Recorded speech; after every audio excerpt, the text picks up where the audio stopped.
Perezida wa Repubulika ya Demokarasi ya Kongo n'abagize guverinoma bavuga ko nta na rimwe bazigera baganira n'uriya mutwe. ngira ngo nicyo cyatumye wenda abantu batungurwa, ariko hoze bamye bavuga bati M23 n'abantu barahari, n'abakongomani n'abageze aho aza kubyemera ko ari abakongomani, bigaragaza ko ikibazo ari cy'abanyekongo. Icyo ngicyo ahubwo nicyo cyemuka. Ariko nanone bakavuga, tukanavuga tuti igihe kirageze ko noneho bahataye ibiganiro bya Nyirarureshwa, kandi noneho ibiganiro nibiba hagafatwa imyanzuro, hashyirwaho n'uburyo bwo gusuzuma uko iyo myanzuro ishyirwa mu bikorwa, kuko si ubwa mbere, si ubwa kabiri, si ubwa gatatu ibiganiro byaba bibaye. Ni ukuvuga ngo rero reka nguhe ikaze wowe inshuti y'akadasohoka. Iyi ni Truman TV, tuguhaye ikaze. Reka mfate umwanya nshimire mbikuye ku mutima umuntu wese wamaze gukora subscribe kuri uno muyoboro wacu wa Truman TV. Ni ukuri uruw'agaciro rwose, tunagushimye kuba wemeye kugaruka kongera kumva ibiganiro tugenda ducishaho umunsi ku munsi.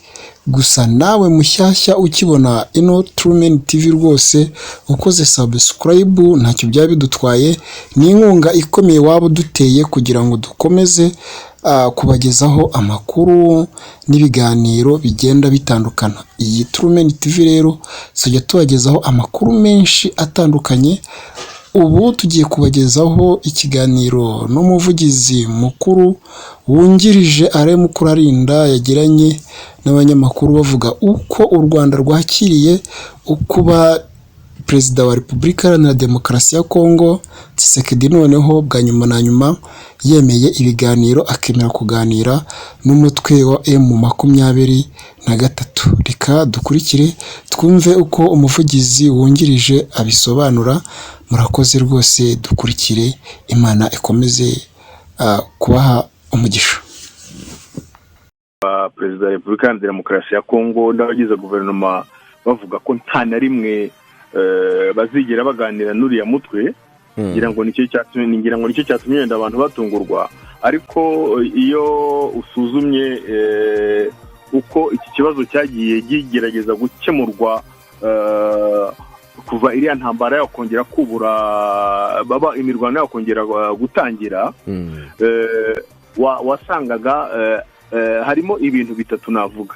Icya mbere ni uko bagenzi be mu karere, ni ukuvuga ngo abakuru b'ibihugu baba bari mu muryango wa East Africa ndetse n'ejo bundi East Africa ihura na SADC, bo bahoze bamye bavuga bati M23 n'abantu barahari, n'abakongomani n'abageze aho aza kubyemera ko ari abakongomani, bigaragaza ko ikibazo ari cy'abanyekongo.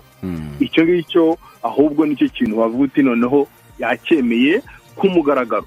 Ntabwo ari ukongera kuvuga ngo ni ibikoresho, ni ibikonoshwa, ni abantu bakoreshwa n'ikindi gihugu. Ubwo nicyo bivuga yuko yabyemeye bwanale, nicyo bivuga ko yemeye ko ari abanyekongo.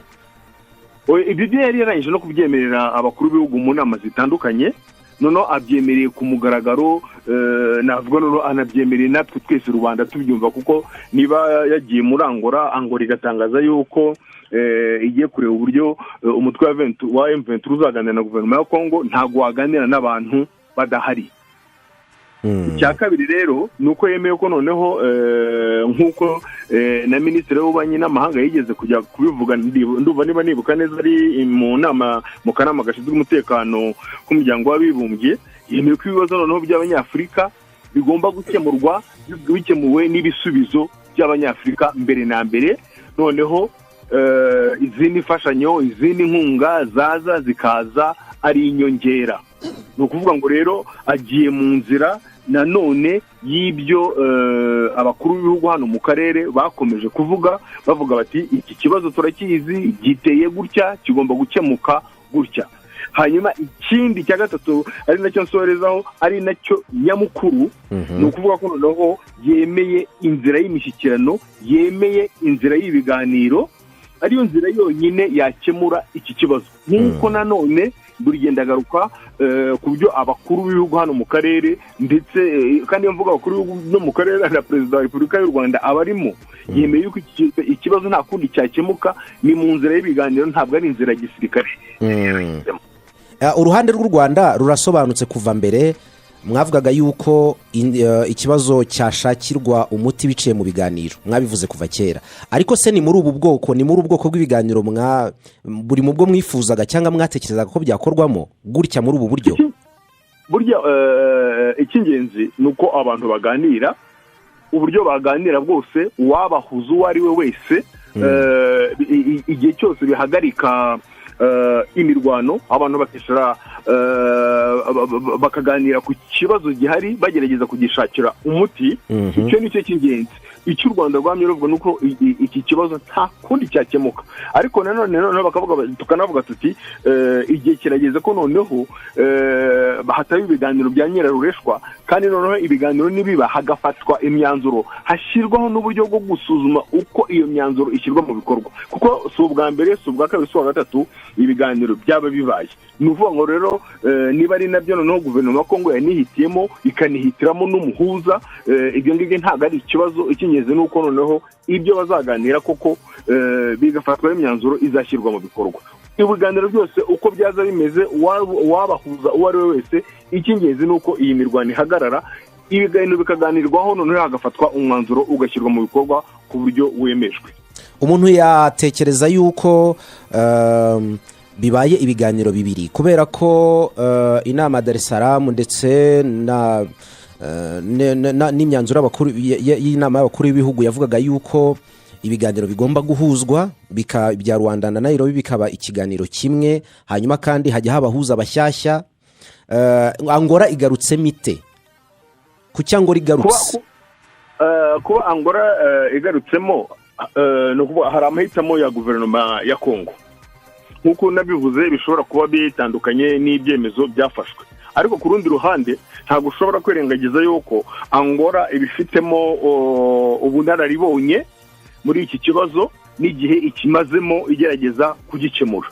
Ntekereza rero yuko niba icyo cyemezo cyafashwe n'ubundi iyo nzira yari yashyizweho yo guhuza Angola na Nairobi kugira ngo bibe inzira imwe ntabwo byabuza n'ubundi abakuru b'ibihugu n'abo bahuza bashyizweho kubyiga bakabisuzuma bakareba niba bitabangamye. Ntabwo umuntu yapfa guhita gusa avuga ati ntabwo bikurikije ibyari byavuzwe turabyanze kandi bigaragaza yuko hari ikintu kidasanzwe cyabayemo cyo ko guverinoma ya Kongo yemeye kuganira n'uwo mutwe wa M23 ariwo bashyamiranye. Bivuze ngo rero icy'ingenzi ni uko icyo kintu cyatangajwe cyagenzurwa niba cyatangajwe koko n'impande zombi zikemera noneho n'abahuza bashya bashyizweho bakaba bareba uburyo babikomatanyiriza hamwe cyangwa se bareka iyo nzira igakomeza yagera ku myanzuro nabo bakazayihuza niyo bagezeho.